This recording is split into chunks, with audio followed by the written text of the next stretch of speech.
Bien, estimados hermanos, los saludo en el nombre de nuestro Señor Jesucristo.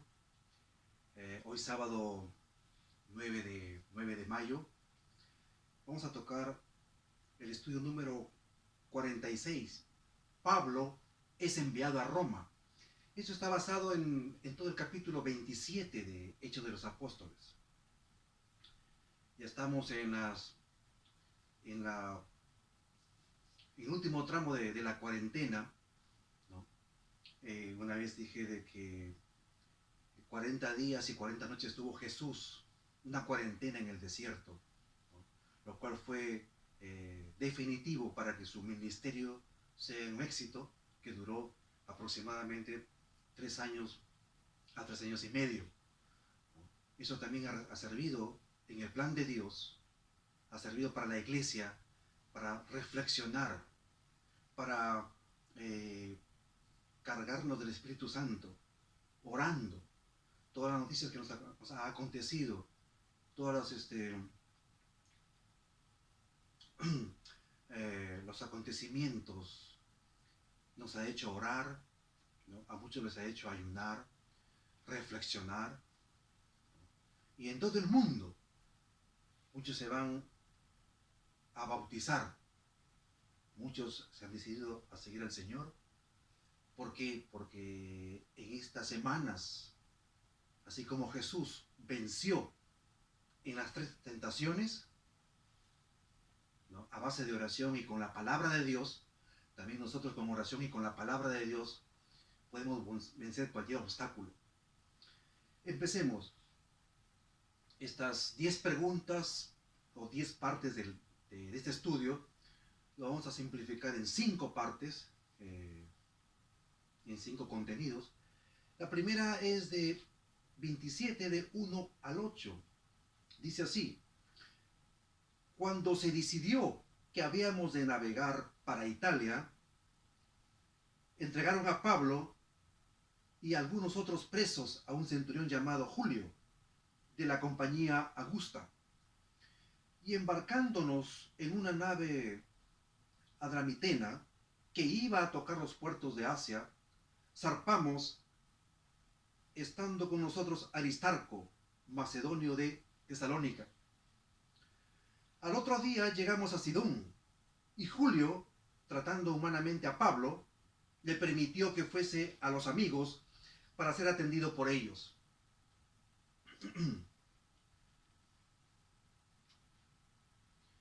Y haciéndonos a la vela desde allí, navegamos a Sotavento de Chipre, porque los vientos eran contrarios. Habiendo atravesado el mar frente a Cilicia y Panfilia, arribamos a Mira, ciudad de Licia. Y hallando allí el centurión una nave alejandrina que zarpaba para Italia, nos embarcó en ella, navegando muchos días despacio y llegando a duras penas frente a Gnido, porque nos impedía el viento. Navegamos a Sotavento frente a Salmón. Y costeándola con dificultad llegamos a un lugar que llaman Buenos Puertos, cerca de la cual estaba la ciudad de Lasea. Aquí estamos en este cuarto viaje, en este último viaje, vamos a decir así. Mejor digo, en el viaje desde Cesarea hasta Roma, por Pablo, ¿no? Está hablando cómo se describe estos tramos, ¿no? Más parece a veces una película de descripción geográfica. Pero hay un mensaje aquí encerrado. A propósito, centurión, ¿qué significa? Centurión es aquel soldado militar que tiene a su cargo 100 soldados a su mando. Centurión viene de 100. Es un oficial romano cuyo cargo estaban 100 hombres. Quizás Adramitena, ¿no? De Adramitio, puerto marítimo de la costa noreste de Misia, en Asia Menor, a unos 80 kilómetros al este de Troas. Descripción geográfica es esta. Veamos un personaje, Aristarco. Aristarco era un compañero de viaje de Pablo. Había estado con el apóstol en Éfeso. Esto dice en el capítulo 19, versículo 29 de Hechos. Lo podemos constatar. Y también en Macedonia, estuvo en Macedonia, en Éfeso y en Grecia, según capítulo 24 de Hechos. Aristarco permaneció con Pablo durante su primer encarcelamiento en Roma. Según eso está en Filipenses 24. Sidón. Sidón es muy conocido, ¿no? Está muy cerca de Israel. Sidón es un puerto marítimo muy conocido situado en la costa de Fenicia, donde también se menciona frecuentemente a Tiro. Son puertos muy cercanos. Cuando dice humanamente fue tratado, quiere decir que fue tratado bondadosamente Pablo. Ya sabemos por qué. Podemos repasar la lección anterior. Para ser atendido significa con cierta hospitalidad. Mira era una ciudad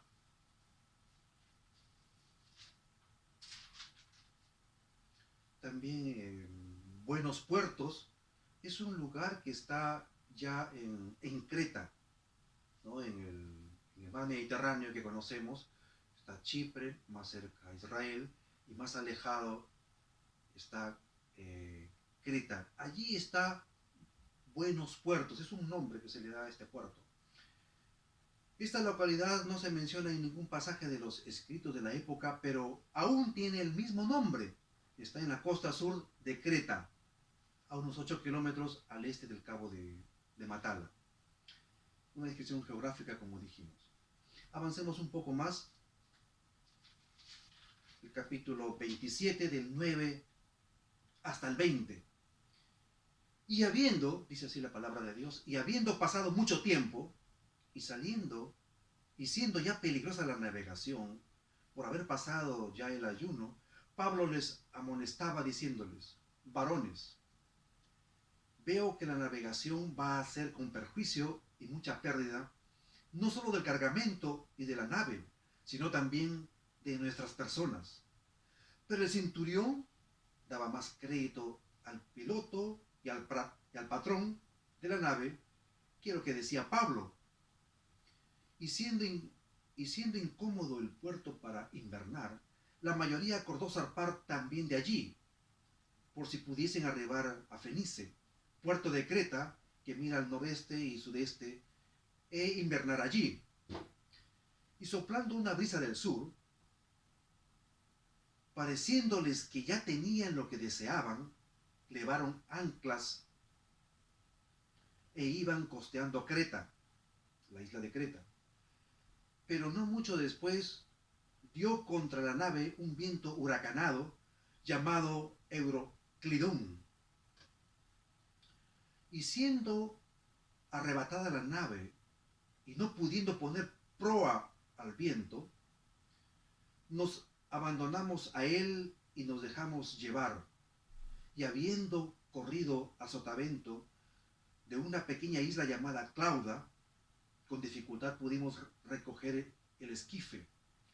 Una vez subido a bordo, usaron de refuerzos para ceñir la nave, y teniendo temor de dar en la sirte, arriaron las velas y quedaron a la deriva.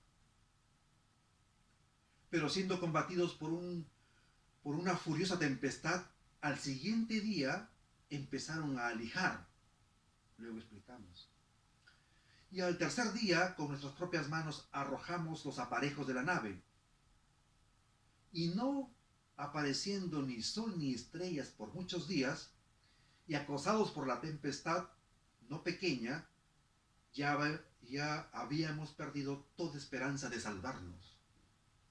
Una descripción aparentemente de una película con mucha acción, ¿no? Veamos sobre lo que acabamos de leer. por ejemplo, ¿por qué le toca el tema del ayuno? No es que estaban ayunando, sino que es muy conocido, hablar del invierno y del verano, marcaban las épocas de salida y de fluida de la navegación. Cuando estamos hablando del ayuno, se están refiriendo a la última parte del mes de octubre. Mire, es una referencia. Por ejemplo, yo, yo viajé a Moscú en la Pascua en la Pascua que se realizó, la última Pascua. Es un ejemplo que estoy dando. No es que la Pascua sea una cosa tomada en cuenta, lo haya desarrollado, sino que en esas fechas de feriados, ¿no? Así también, estas fechas del ayuno estaban hablando más que todo de fechas. Dice, evidentemente el día de la expiación, que era el día 10, el número 10 del séptimo mes, Tisri, ¿no? Eso quiere decir, se refiere a esas fechas eh, en que se ejecutó esta navegación. Quisiera leerles esto. Probablemente estaban en la última parte del mes de octubre y se podían esperar fuertes tormentas, ¿no? Coincidentemente, ¿no?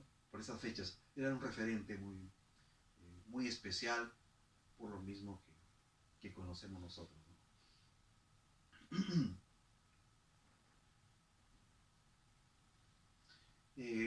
Pablo toma la palabra.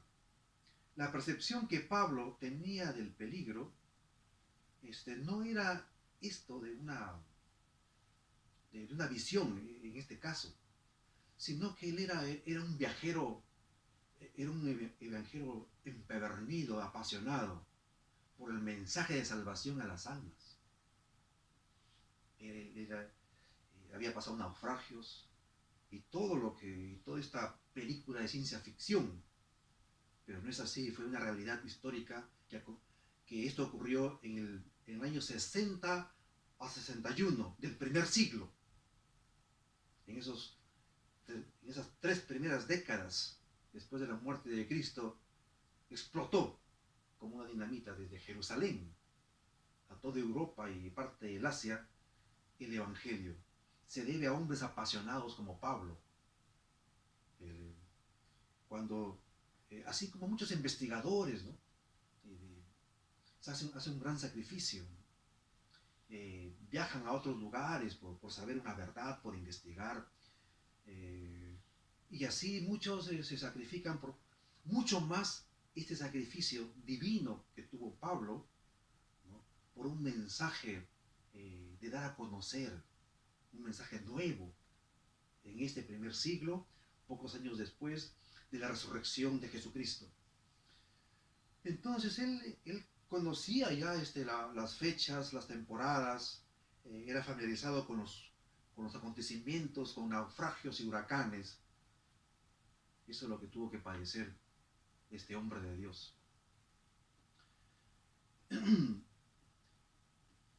Era un viajero experimentado, por eso dio esa sugerencia.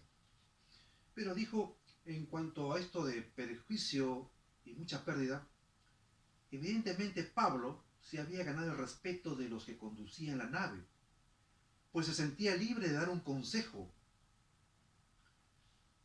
Había viajado varias veces por el Mediterráneo y por el Egeo, el mar, y algunos años antes de este viaje escribió, y eso está en 2 Corintios 11:25, dijo, 3 veces he padecido un naufragio, una noche, un día he estado en naufragio en alta mar. Era un viajero experimentado, ¿no? Por una pasión de dar el mensaje de salvación a los hombres. Y esto es lo que nos hace movernos, viajar, arriesgar y hacer muchas cosas en esta vida, ¿no? Porque Dios algo nos ha encargado para dar a conocer. No sabemos los fines específicos de Dios. Simplemente Dios, alguna vez le preguntaron, ¿tú por qué predicas? a cierta persona, ¿no? Yo estaba allí, Dios te ha mandado, te ha dado Dios una visión, y con mucha sabiduría un compañero mío dijo, pero si Dios ya dijo hace 2000 años, id y predicad el Evangelio a toda lengua, a toda raza, a toda nación, a toda tribu, a todo lugar. ¿Para qué quieres que te diga otra palabra el Señor? Ya mandó ya. Id y predicad. Y punto. Así también, Pablo tenía esta convicción que le movía su espíritu para que él haga estos viajes. Y en cada tramo que daba, estaba expuesta su vida. Cuando dice patrón, se refiere al capitán del barco, ¿no? Sobre esto, el dueño del buque de la carga, que era trigo de Egipto, con destino a Roma, este producto comercial generaba un intenso y lucrativo comercio entre Alejandría y Roma. El imperio romano llamaba a Egipto, se lo llamaba a Egipto los graneros del imperio romano. Sabemos la historia. Entonces era un barco que tenía trigo, era muy grande. También ¿qué significa Euroclidón? He buscado que es una palabra que no es conocida, que dice Euroclidón, como si fuera un huracán, lo cual ya sabemos. Este término he investigado, dice, es una palabra híbrida cuya primera parte es griega y la segunda latina, que indica un viento este y noreste, viento huracanado. Es decir, es un viento huracanado, pero con la dirección este-noreste por el viento. Es decir, era peligroso un Euroclidón en medio del Mediterráneo.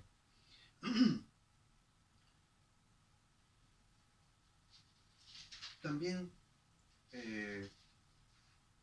sobre esto, ¿no? Al tercer día, con nuestras propias manos, arrojamos los aparejos de la nave. Desde un poco antes, dice que aparejaron, ¿no? Pero siendo combatidos por una furiosa tempestad, al siguiente día empezaron a alijar, es decir, a botar cosas, ¿no? Cuando dice también el término aparejar, se refiere a alijar, a botar cosas para evitar mucho peso. Eso es algo muy conocido cuando casi se pierden los papeles de un barco que está por hundirse, ¿no?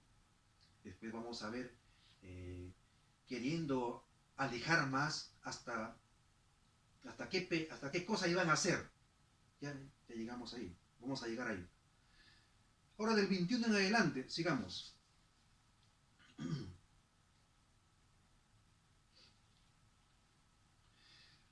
Entonces Pablo, como hacía ya mucho que no comíamos, puesto en pie en medio de ellos, dijo, habría sido por cierto conveniente, oh varones, estoy leyendo la Biblia, Hechos 27 del 21 en adelante, del 21 hasta el 26.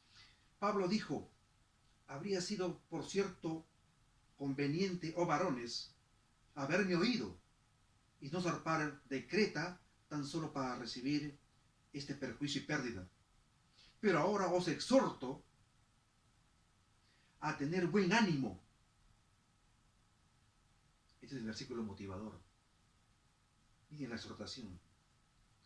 Y en la exhortación no hay otra cosa, no hay por qué añadir más al mensaje o al acuerdo que se ha hecho, sino una exhortación que lo mismo hay que repetirles para hacer lo que no se ha hecho.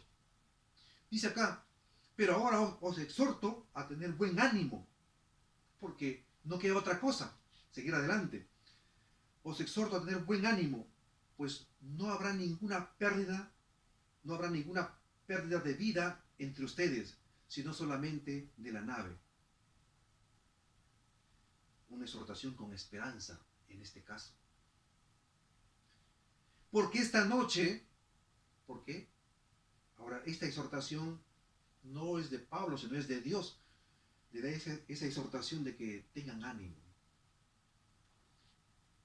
Y como el versículo motivador, es necesario un paréntesis, porque hay mucha descripción de navegación, pero el plato espiritual se necesita darlo en esta lección. El ánimo, ¿no? Todo lo que nos está pasando, tengamos ánimo, así como dijo Pablo. Tengamos ánimo porque no va a haber pérdida de vidas humanas, solo se va a perder la nave. También en lo que estamos pasando, no nos vamos a perder. Sobre todo, no vamos a perder la salvación. No nos vamos a morir. Habrá enfermedad, pero se van a sanar. Miles o millones de cristianos, de gente en el mundo, hijos de Dios, se han enfermado, han padecido, pero en la iglesia de Dios, que Dios conoce a su pueblo, que están en todo el mundo. Tú y yo no lo conocemos, lo conoce Dios. Han caído enfermos, han caído en depresión, han estado a la borde del precipicio, pero Dios ahí los ha levantado. Tengamos ánimo ahora. Porque esta noche, dijo Pablo, ha estado conmigo el ángel del Dios de quien soy y a quien sirvo. Eso es lo fundamental, que tenemos que ser del Dios a quien servimos. Ese es nuestro caso. Diciendo, el ángel de Dios le dijo, Pablo, no temas. Hermanos, queridos hermanos, el temor, la desesperación, trae problemas mentales. El miedo. El miedo apareció en el Edén, ni bien el hombre pecó. Se escondieron. Dios le preguntó, ¿por qué te escondes? Escuché tu voz, tuve miedo y me escondí. El temor no es de Dios. Si dormimos confiados, tenemos una fe pura y obramos conforme a esa fe, no debemos temer. Vivir en oración y en lo que Dios ha dicho. Entonces el mensaje de Pablo dice, Pablo dijo, no temas, es necesario que comparezca. El ángel le dijo a Pablo, no temas, Pablo, es necesario que comparezcas ante César. Y aquí Dios te ha concedido todos los que navegaron contigo. Es decir, tú tienes la misión de comparecer hasta César en la capital del imperio. Pero yo voy a saludar a todos los que van contigo en esta tripulación. Entonces esta palabra les extendió a ellos, a los compañeros de viaje.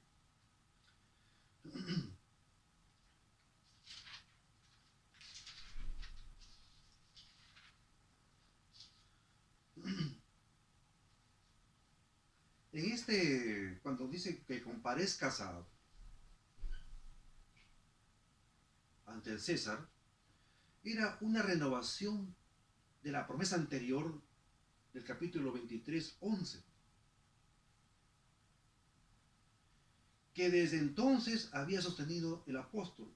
Pablo pasaría sano y salvo a través de la prueba y finalmente llegaría a Roma, porque Dios es fiel a su promesa. Aunque nosotros somos infieles, sino por la fe creamos en el fiel.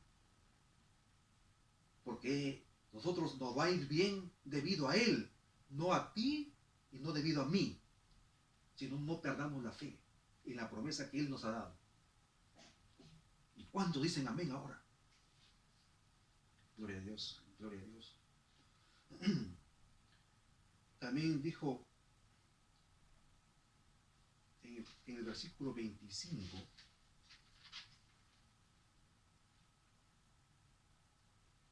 por tanto, oh varones, tened buen ánimo, porque yo confío en Dios que será así como Él me ha dicho. Con todo, es necesario que demos en alguna isla. La confianza, la fe en Dios, no es para los que no creen, no, es para los que creen. La fe de Pablo se fortalecía, miren, aquí está lo que el Espíritu Santo nos deja en esta interpretación del 25, cuando dijo, yo confío en Dios. La fe de Pablo se fortalecía a medida que aumentaban el peligro y la angustia, aunque desde hacía muchos días se había perdido toda razón para tener confianza en la solidez de la nave y en la habilidad del capitán y de la tripulación. Aquí se fortalece en medio de la angustia, de la desesperación. Ahí se fortalece la fe. Porque nosotros seguimos por fe, no por vista. No porque nos sintamos cómodos, digamos, no porque vivamos cómodos, no podemos afirmar que tenemos fe. La fe, cuando en medio del Euroclidón, en medio de los huracanes, de la tempestad, ahí tenemos que decir, yo confío en Dios. Dios ha dicho que Él me va a librar con brazo poderoso. Y punto. Sigamos. Del 27 al 37, la penúltima parte. Y venida la 14ª noche, y siendo llevados a través del mar Adriático, a la medianoche los marineros sospecharon que estaban cerca de tierra, y echando la sonda, hallaron 20 brazas, y pasando un poco más delante, volviendo a echar la sonda, hallaron 15 brazas. Luego explico. Entonces los marineros procuraron huir de la nave, y echando el esquife al mar, aparentaban como que querían largar las anclas de proa. Pero Pablo dijo al centurión y a los soldados, si estos no permanecen en la nave, ustedes podéis salvaros. Entonces los soldados cortaron las amarras del esquife y lo dejaron perderse. Cuando comenzó a amanecer, Pablo exhortaba a todos que comiesen, diciendo, este es el 14º día que veláis y permanecéis en ayunas, sin comer nada. Por tanto, os ruego que comáis por vuestra salud, pues si aún un cabello de la cabeza de ninguno de vosotros perecerá. Y habiendo dicho esto, tomó el pan y dio gracias a Dios, en presencia de todos, y partiéndolo, comenzó a comer. Entonces todos, teniendo ya mejor ánimo, comieron también. Y éramos todas las personas en la nave, 276 personas. Era una nave muy grande. Bien.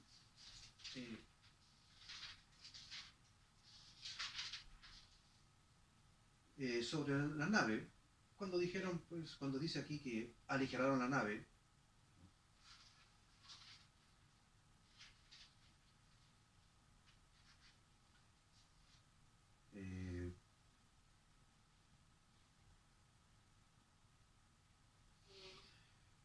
la mayor parte de la carga quizá ya había sido arrojada en de la desesperación todavía,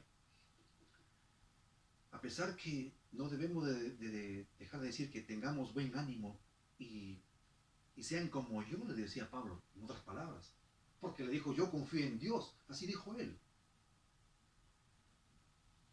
Y eso lo transmitió al resto de la población, de los tripulantes.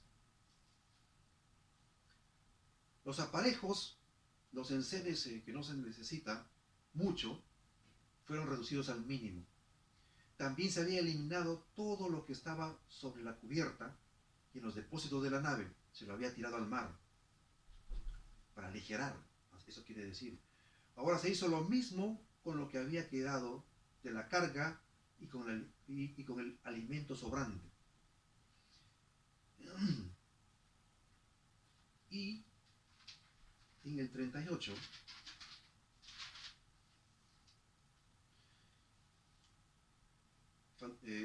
y ya satisfechos, después de comer, aligeraron la nave echando el trigo al mar. Botaron todo, y después de comer satisfechos ya, de haber comido, también botaron trigo al mar. Los comentaristas, los que han investigado, y lo encontramos en los diccionarios bíblicos, era un barco triguero egipcio. Se le conocía como los barcos trigueros egipcios que iban a Roma. La población de Italia, y especialmente la de Roma, dependía de los cargamentos del trigo egipcio. Y el resto pues, del imperio, las ciudades más importantes, y los que podían adquirirlo, ¿no?, consumían este producto de primera calidad del trigo venido de Egipto. Tuvieron que tirarlo. Eso quiere decir que esta tempestad, con este Euroclidón que hubo en la mitad del Mediterráneo, fue muy fuerte, fue muy peligroso, pero Dios tuvo el propósito. Así como esta cuarentena que ha asaltado al mundo y ha asaltado a la iglesia, porque nadie programó en el año 2020, ninguna iglesia en el mundo, conversaba con algunos hermanos, en su agenda, porque se planea cada 6 meses, en la agenda de ninguno sospechaba que iba a haber esta cuarentena que interrumpió todo el plan de la iglesia, todo el plan formal de la iglesia. Dios tiene otro plan para la iglesia y tenemos que ajustarnos a ellos. ¿Estés de acuerdo o no estoy de acuerdo? Pero yo tampoco. Yo tampoco estoy de acuerdo con esta cuarentena. A todos, los planes, los caminos de Dios son extraños, está escrito. También, en esta vida que tuvo Pablo, comenzó él a enriquecer su fe, el músculo de la fe, ¿no? El espíritu se cuajó para enfrentar, porque tuvo que enfrentar nada más y nada menos que a Nerón, el emperador de Roma. Hasta ahí tuvo que ir. Tienen que ir hombres apartados, vivir en santidad, hombres creyentes en la palabra de Dios, con convicción. Entonces así, estos hombres son enviados ante los grandes de la tierra para dar testimonio. Y eso lo elige Dios. No lo elige la iglesia, ni tampoco mucho menos los hombres.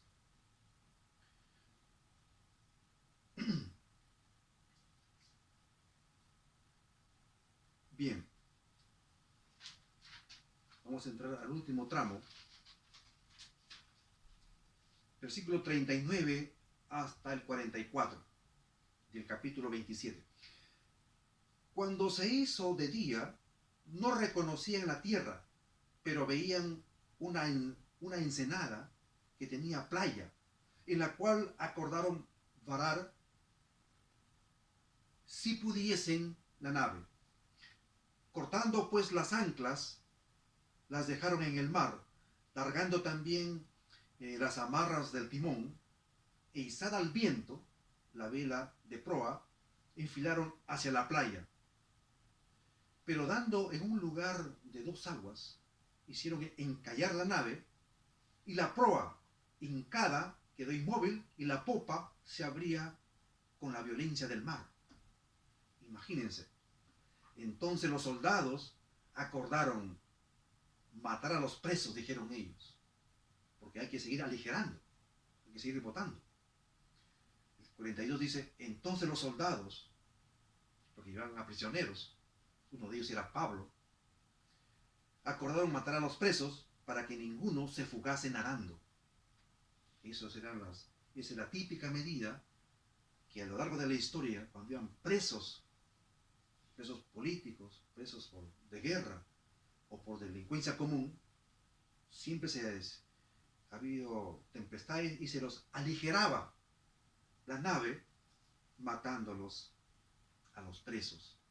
Esto Esto viene desde antes. Pero el centurión, queriendo salvar a Pablo, el 43, pero el centurión queriendo salvar a Pablo, les impidió este intento y mandó que los que pudiesen nadar se echasen ellos primero y saliesen a tierra. Y los que no sabían nadar, que tomen tablas o parte de la nave. Y así aconteció que todos se salvaron saliendo a la playa, a la costa, a la arena, a la tierra. Se salvaron, porque Dios es fiel a su palabra. Él ha dicho y así lo va a hacer. Así tú tengas otros planes, yo tenga otros planes, Él va a cumplir su palabra. Y rápidamente, para terminar.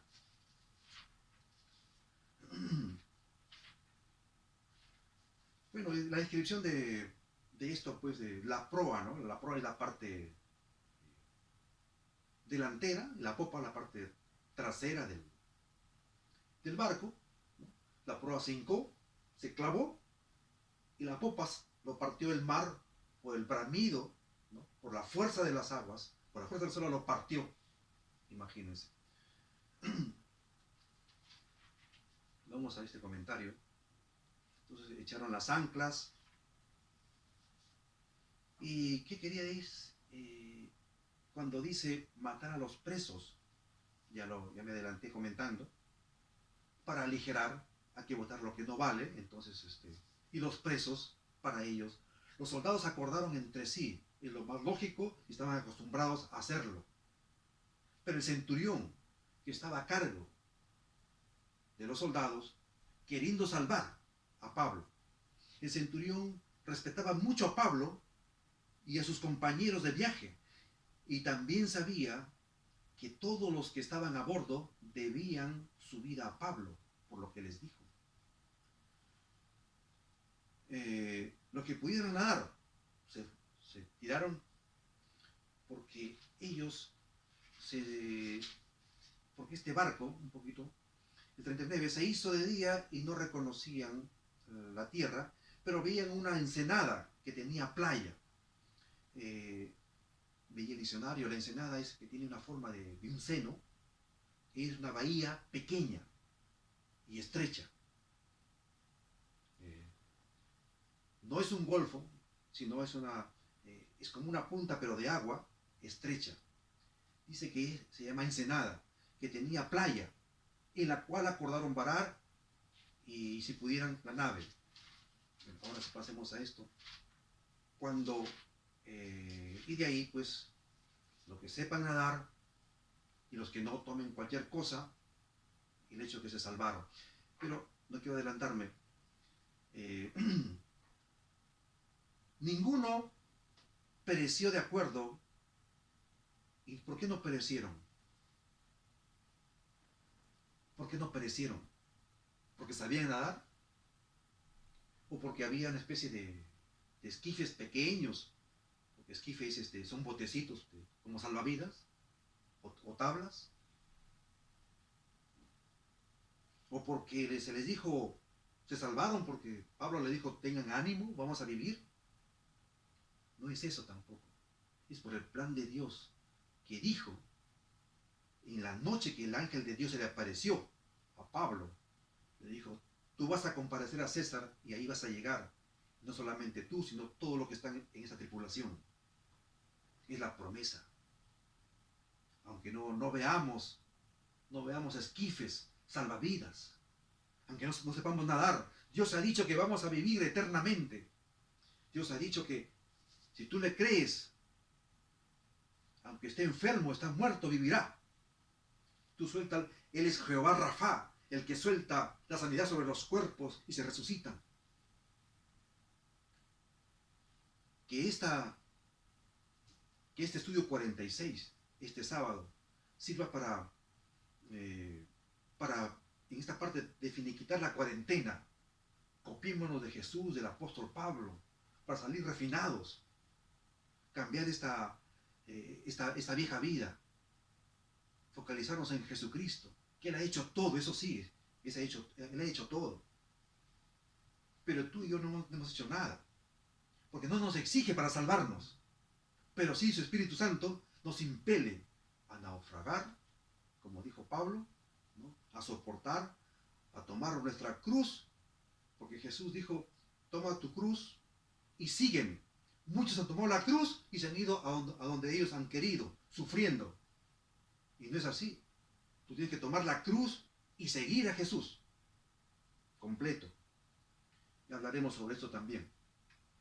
Son los religiosos que sufren, pero están fuera de la voluntad de Dios. Porque solamente han tomado la cruz, se han sacrificado, pero a su manera. Pero Jesús dijo, toma tu cruz y sígueme. El que me ama, guarda mis mandamientos, dijo él. Si me amáis, guarda mis mandamientos. Si no me amas, no los guardes. Porque esa es la condición que da la palabra de Dios. Si me amáis, si tienes amor a Dios y al prójimo, guarda los mandamientos. Que Dios bendiga su palabra y será hasta otra oportunidad. Amén. Gracias, Señor, por tu palabra y por tu Espíritu Santo que has dado esta lección hoy día.